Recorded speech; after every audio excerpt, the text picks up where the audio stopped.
My friends, the time is nigh. We've talked about generic jobs, we've talked about unique jobs, and now we need to talk about the monster jobs of Final Fantasy Tactics, the Ivalice Chronicles, in particular, how they perform on Tactician mode.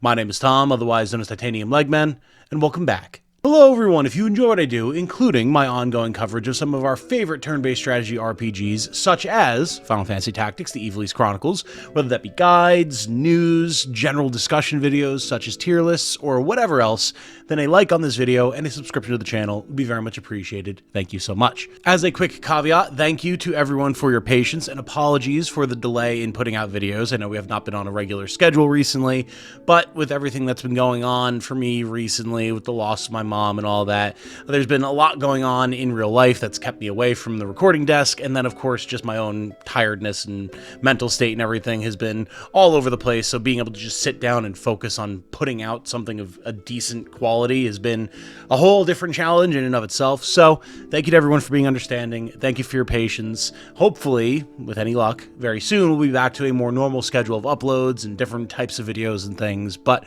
for now, I wanted to get this one out because I've been meaning to do it for a good long while since TIC came out. Now we're going to talk about what these monsters can do and what maybe changes we've seen, especially for Tactician mode compared to previous versions of Final Fantasy Tactics. Of course, here we are not rating the monsters against the normal human jobs or the unique jobs or anything like that.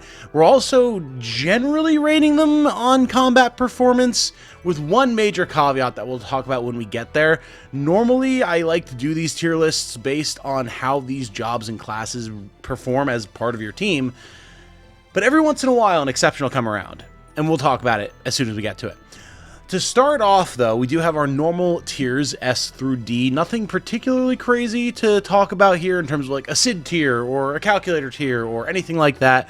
There are just some monsters that are better than others, and of course we're going to be talking about them just in terms of what they are able to bring to the table. Some large monsters are able to be used as platforms, and that will be something that we'll consider as part of their ranking.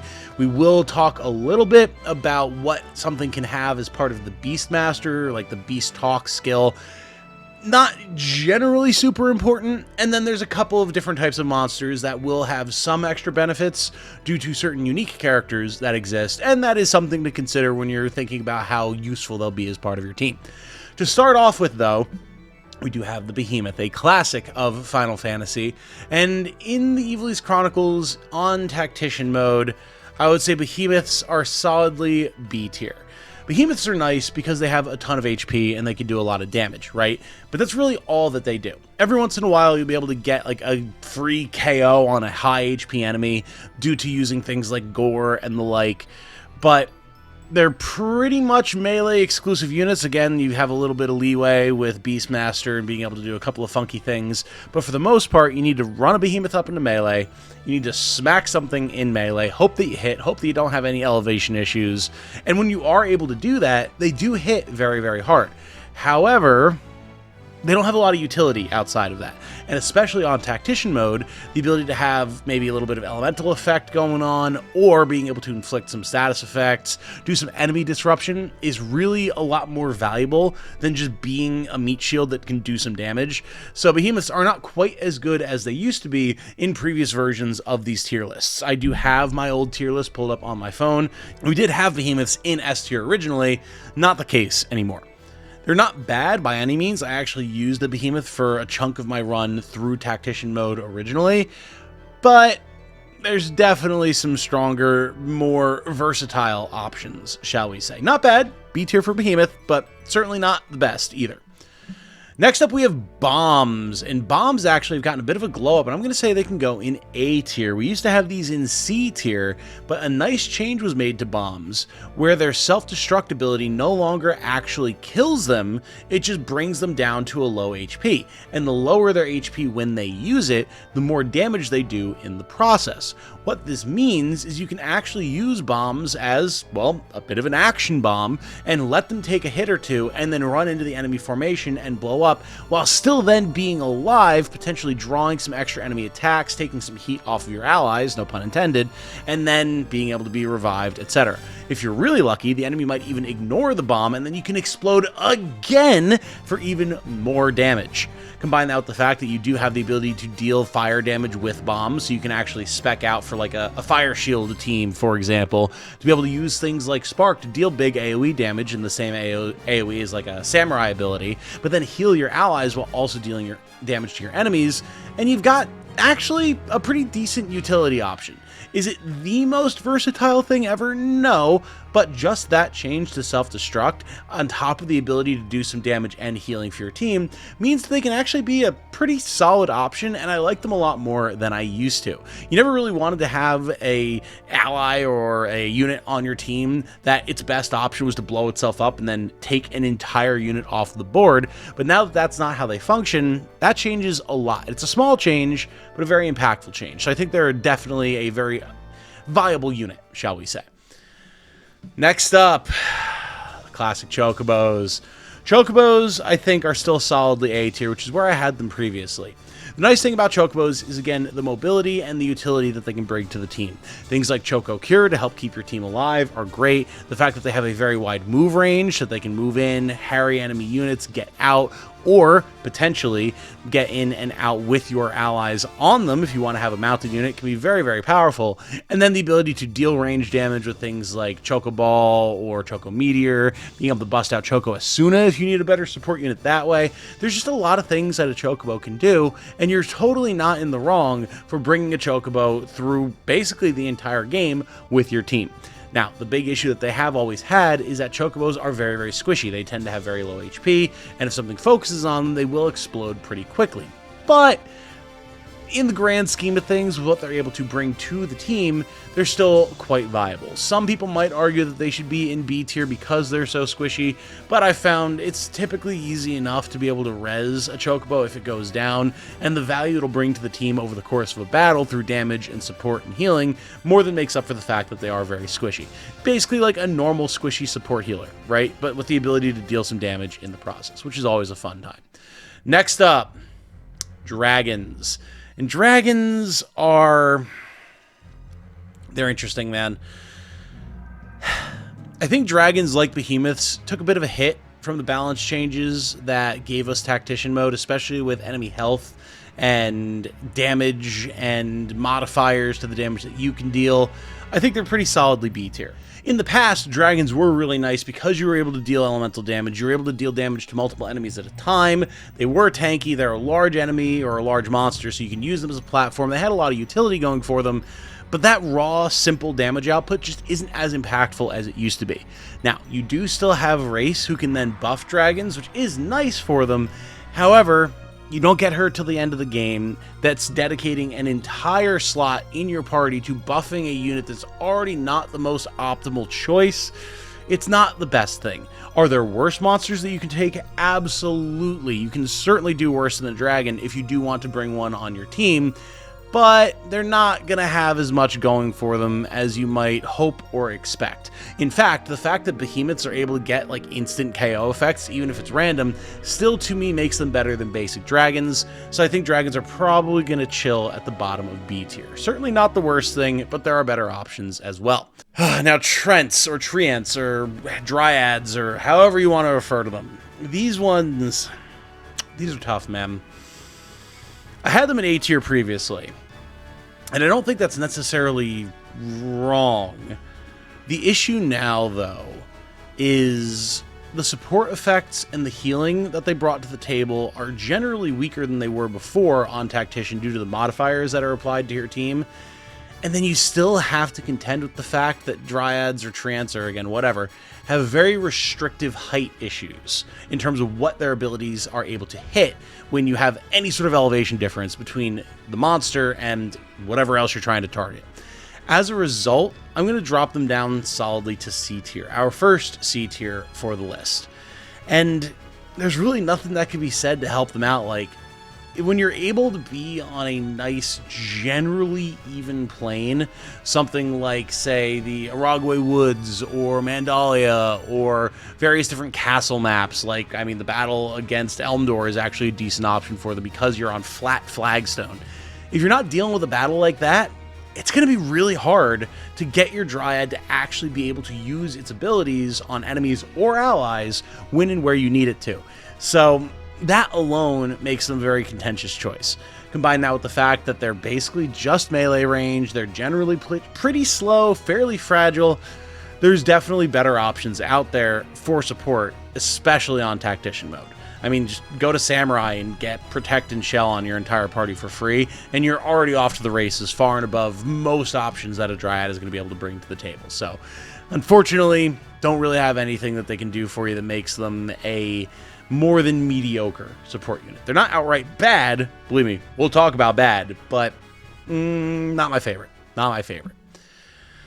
Now we have Ahriman here, and these guys are interesting because we have the same issue with Ahriman that we did with Chocobos, where they are very fragile. They have mobility, they can fly, and all of them can fly as opposed to just black Chocobos, which are the only ones that can fly, but they have potentially even lower HP than normal Chocobos do. They have very mediocre damage output. Basically what you're going to them for is the ability to put status effects on the enemy. However, the issue with that is the generally low hit rates that you're looking at with the Ahriman. And even on Tactician, where those status effects are nice, I'm going to say that they're solidly in C tier. Being able to petrify, being able to inflict other status effects is very strong, but there are already other monsters that I would prefer to take to do the same effect. You're basically losing out on durability and accuracy and effectiveness of these abilities just for the extra mobility that the Ahriman has being able to fly. And that's really not worth it enough in a game where most of the time just having decent move range is going to be more than enough, or I mean just range of abilities actually, to get done what you need to get done. You don't need the ability to fly in most combat scenarios. Next up we have the Goblins, and the Goblins are going to be our first D tier. They are just, they're not good, man. Like, Goblins were D tier for me before in the previous iteration of the tier list. They have not gotten any better with a new difficulty mode. They just don't do much. Like, what are you going to do with a Goblin? Do a spin punch? Woohoo! Do a rush? Woohoo! Blind something? Do random damage? They just don't bring anything good to the table. They really don't. You're not looking at anything useful in terms of status effects. They've got mediocre stats across the board. They don't get really any good buffs from anything. They're stuck in melee range. They're just garbage. Just straight up. There's basically no redeeming qualities for Goblins. Like, when you have a monster on the enemy team in a game where you are able to recruit enemy monsters and potentially add them to your team, feeling relieved when you see this particular type of monster show up on the battlefield should tell you everything that you need to know about their viability for you on your team. They're just bad. Don't waste your time with them. Goblins are D tier. Now next, you want to go from the bottom to the top, Hydras. And Hydras are S tier. Now, granted, Hydras you're not able to get until the end of the game.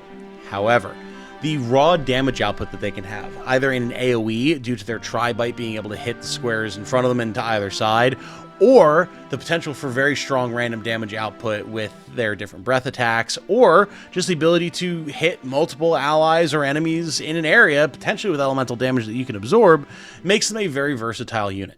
If you're going to have a monster unit that just does damage, this is the way to do it. Behemoths are generally stuck in melee. Dragons are basically just looking at their range being 2 spaces ahead of them if you've got the right elevation, height differences, and all that type of stuff. Hydras don't care about any of that. They can fly, they've got the HP, they're large monsters, so they can be platforms, and their damage output can absolutely devastate things, especially if you build for it. I highly recommend them. If you're going to run any sort of a Beastmaster comp, you want at least one of these, if not more, on your team. They are absolutely disgusting, and I love them. Next up, we have the Avis. The boards, if you will. Pelicans, I've heard some people call them. Well, it's not quite the right description, but, you know, you get the idea. These guys are solidly D tier, I think, honestly. it's the fragility in exchange for mobility that you see with some of these monsters just is not worth it on Tactician. Again, with the health differences and the modifiers to incoming and outgoing damage that you have and everything, it's just something that is so very squishy and has relatively little that it does for your team is just not worth trying to bring to the battlefield. Yeah, there's going to be some potential shenaniganry that you can do with like back attacks, being able to fly around enemies, maybe being able to apply some status effects, yada, yada, yada. But much like with the Ahriman, there's just better ways to go about it. And at least with the Ahriman, you're able to apply more status effects. These guys are just, ugh, I don't like them. They're not fun to use. They're very, very mediocre. Now, you want to talk about fun to use, we got the Malboros. These guys I had in S tier before.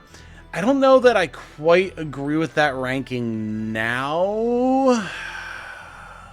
Probably say top of A tier. The thing about Malboros is they are generally pretty easy to kill and they're quite slow. So if you do want to use one on your team, it's going to take a little bit before they're going to be able to get into an area where they're going to actually be able to deal damage to the enemy.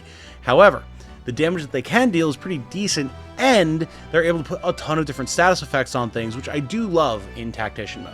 Now, ideally, you're going to want to be running a Malboro with a Beastmaster, so you can potentially be turning dangerous enemies into Malboros themselves, but even as it is, as far as monsters are concerned, I do quite enjoy them. Like, if I had to pick between a large monster like a Behemoth or a Dragon or a Malboro, I'd rather go for the Malboro every time, just because they're going to have more versatility in terms of what they're able to do for my team. It's just, as with many monsters, they're limited in that range and sort of ability to hit things, but when you can hit something with their status effects, it can be quite devastating. So I definitely do enjoy them. They're not terrible. Now here we have pigs.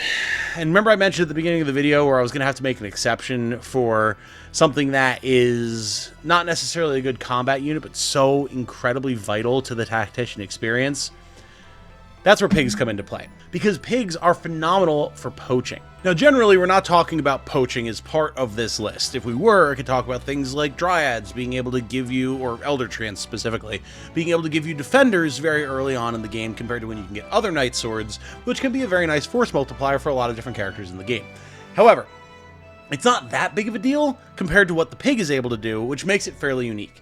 The thing about pigs is you're able to get various different accessories like your perfumes and your ribbons and your berets, items that are extremely powerful and used to be only able to be acquired very late in the game. However, now, with the fact that poaching was actually changed to be accessible from the very beginning of Chapter 3, as well as giving you the ability to see what sort of rare or common carcass you're able to poach from a monster when you do choose to use it, means that it is much easier and much more accessible to get some of these very rare items. Combine that with the fact that both male and female characters are able to equip all of the same items, and now, with good pig farming, you can potentially get immunity to all status effects for every member of your team, and permanent regen and re-raise for every member of your team from the start of Chapter 3 if you know what you're doing. And that is such an insane force multiplier that I feel like it needs to be addressed here. As far as actual combat is concerned, pigs are completely useless. You do not want any of them on your team. The only time that they're really fun at all is when you have the, like, gift bacon or provide bacon or consume bacon that you can get if you have like a Beastmaster next to one, which instantly gives a level to the character that the pig uses it on by sacrificing itself permanently, I might add, which can be used for very niche grinding strategies and the like. But that's pretty much the most of what they're going to be able to do for you in combat, and that's not even a combat benefit, it's a grinding benefit. But the fact that you're able to get such incredibly powerful accessories and hats that anyone can now use, especially in a game mode where the benefits and detriments of status effects and debuffs are so hugely important, means that pigs get a very high rating. I understand there's going to be some people that aren't happy with me creating a sort of caveat for this particular type of monster, but because of the changes to TIC and the fact that you can kind of address this difficulty with debuffs and status effects in such an efficient way, means that they kind of deserve their own category, and thus they're going to go in S tier. If you're talking about combat, D tier. Bottom of D tier. Like, I would give me a goblin over a pig any day of the week. But as far as meta progression is concerned, pigs are the top of the top. I could even say that you maybe put them above Hydras, but like, because we're already making an exception for them, yeah, they go under Hydras. They're not as good to use as Hydras in any way, shape, or form, even for the meta progression in some cases. So yeah, I think they can sit where they're at. Now, Mindflayers. Mindflayers, I'm going to say, are actually top of A tier, and only because the top level Mind Flayer that can use Mind Blast to put Berserk and Confusion on enemies. Just the fact that you can, from 3 tiles away, with, I don't think, any height issues, correct me if I'm wrong on that, I don't think that there's a height limitation on it, to be able to hit in a plus shape formation, potentially hitting 5 enemies at once, to confuse them or berserk them, to completely disrupt their ability to use, well, any sort of skill, ability, spell, attack, whatever, in any sort of an efficient way, is insanely strong. Especially because there are very few enemies in the game that actually resist those status effects. They're not great physical combat units, they don't deal good damage, and unless you're using that top tier Mind Flayer that has access to Mind Blast, every other iteration of these tentacly boys are terrible. They're not good at all. They can, go in water and have some utility in that regard, but it's such a niche scenario, it's not even worth talking about. But just that one ability on its own is so strong. As anyone can attest who's had to fight teams of these things and then watch their entire team be completely removed from their control by these mind control-y Cthulhu Baldur's Gate looking assholes. They're so strong, they're so good, and they're just as useful in your hands as they are for the enemy, with the exception of Lucavi fights, but that's always its own separate case. I'm not going to hold that against them. They're very, very powerful, they're very efficient. I like them more than Malboros because of the range that they have. They're just really strong units overall. Now we have the Humble Panther, the Quirrell, the cat, if you will. And I'm going to say these guys are pretty solidly B tier, above Behemoths, but nowhere near as good as some of our other options here. And again, that is solely going off of the Vampire Cat, because the Vampire Cat has the Blaster ability. And similar to the Mind Flayers and other status effect inflicting enemies, they're able to potentially remove very dangerous targets very efficiently with things like Berserk, Vampirism, etc. The reason that they're not as good as some of these other options are either the fact that they don't have the range of utility that some of these other A-tier monsters do, like Bombs and Chocobos, or in terms of being able to inflict status effects and debilitate enemies in that way, they're not able to affect as many enemies at once as things like the Mind Flayers and the Malboros are. That said, they are still definitely very powerful, and they are also able to deal a decent amount of damage sometimes, especially with Cat Scratch, so they are versatile in that way. They've got decent move range, jump, etc., so they're an all-rounder unit, which I do enjoy, but their biggest utility in terms of being able to debuff and disable enemies is a little bit more limited than other options that you can field. Certainly strong, certainly not bad, and people who choose to use them I think will be very happy with them, but they're not the best option out there. Now, Skeletons. Skeletons are D tier, unfortunately, man. Skellies had a slightly better spot in the past due to their ability to revive and attack things from range, do some decent elemental damage, etc., etc. But now, with Tactician, where HP is way higher, damage is significantly lower, and you just don't have the time to wait for them to potentially res themselves, they just don't bring what they used to the table. There's really not a whole lot to say about Skeletons, unfortunately. They either just chop in melee, which basically anything that you want to use in melee, whether it be a monster or a normal human unit, is going to deal more damage to them if you're dedicated to it, or they're going to hit from 3 spaces away with a single target attack that deals okay damage. They just don't really have a lot that they're doing. They don't really have any special abilities. Their unique trait is the fact that they are undead in the first place, and unfortunately, that really doesn't give them as much of a benefit as it used to. So, I would say they're probably better than Goblins, just based off of the fact that they are able to attack from range, and in fact, I'd say the birds are higher than Goblins as well, because they have that mobility. Goblins are just garbage. But yeah, Skeletons are not worth using over anything that can do any sort of support or enemy debuffing or the like. Now here, we have the Minotaurs, the Sekhets, I believe, the very scary bull boys, shall we say. And much like dragons and behemoths, they do have a good amount of physical damage and actual tankiness available to them. In fact, I think just on their own, I'd rather take one of these guys over a dragon. Primarily because of the fact that they're able to buff themselves up and really kind of deal a pretty significant amount of AoE damage depending on which version of them that you're using. If you just want a monster that's going to be dealing raw damage and be super tanky, the real reason that you'd use a Behemoth over them is because of the random chance to be able to KO things. Beyond that, just being able to chunk stuff while making themselves incredibly dangerous in the process makes these guys pretty damn strong, actually. Like, if you wanted to have a dedicated Beastmaster character that runs around alongside one of these guys, they're gonna hurt, man. They're gonna do a lot of work for you, so I think you could do worse than them. Finally, we have the Ghost, because we're not going to be talking about, you know, Worker 8 because he's a unique character. We're not going to be talking about the demons because you can't recruit them. The Ghosts are definitely interesting. They have the same benefits of the Skeletons, where they're able to, you know, revive themselves and generally be undead. But they do have the ability to teleport around, which is very strong in its own right in terms of mobility, while also being able to, like, put things to sleep and put oil on enemies, which can have some decent niche uses. They're able to attack from range. Their melee attack isn't the best, but they can do a life drain. I'm going to say they're solidly at the bottom of B.